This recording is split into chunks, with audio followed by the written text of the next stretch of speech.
नमस्कार दोस्तों, कैसे हो आप सब। आशा करती हूँ आप लोग ठीक होंगे। आज सुनाएंगे आप सभी को सुहाग गीत। बहुत ही प्यारा बेटी सुहाग गीत है, सुनिएगा और बताइएगा कैसा लगा। सुनाते हैं ये प्यारा सा सुहाग गीत।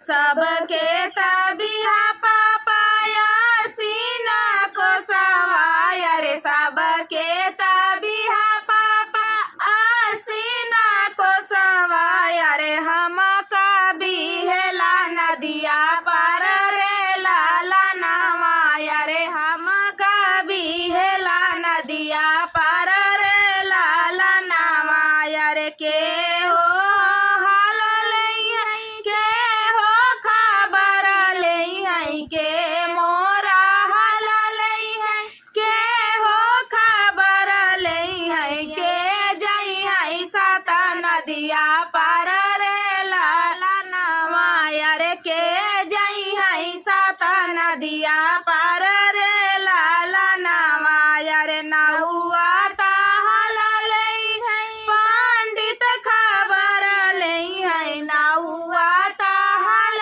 लई है पंडित खबर लई है, वही जई है सात नदिया पर रे लाला नवाया रे, वही जई है सात नदिया पर रे लाला नवाया रे। सब तबिया चाचाया सीना को सवाया रे, सबके तबिया चाचा आसीना को सवाया रे, हम कभी हेला नदिया पर रे लाला नवाया रे, हम का दासात नदिया पर रे लाला नवाया अरे। के हमारा हाल लई है, के हो खबर लई है, के हमारा हाल लई है, के हो खबर लई है, के जई है सात नदिया पर रे लाला नवाया रे, के जई है सात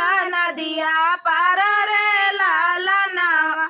नौआ ताहल लई है पंडित खबर लई है, नौआ ताहल लई है पंडित खबर लई है, वही जई है सात नदिया पर रे लाला नवाया रे, वही जई है सात नदिया पर रे लाला नवाया रे। सबका तबिया भैया आसीना को सवाया रे, सबके तबिया भैया आसीना को सवाया रे, हम कभी हेला नदिया पर रे लाला नवाया अरे, हम का दासात नदिया पर रे लाला नवाया अरे। के हमारा हाल लई है, के हो खबर लई है, के हमारा हाल लई है, के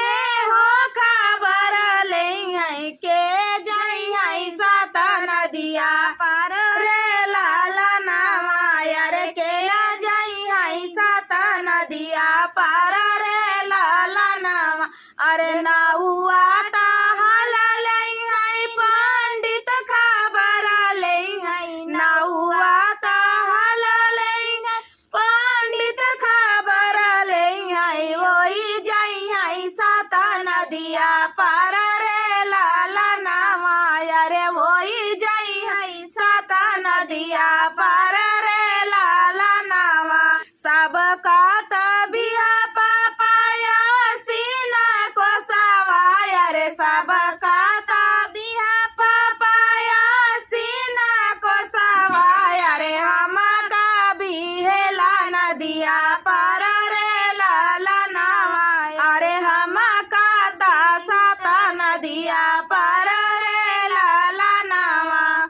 तो दोस्तों, ये प्यारा सा सुहाग गीत आप सभी को कैसा लगा कमेंट में बताना दोस्तों। मिलते हैं नेक्स्ट वीडियो में, तब तक के लिए नमस्कार।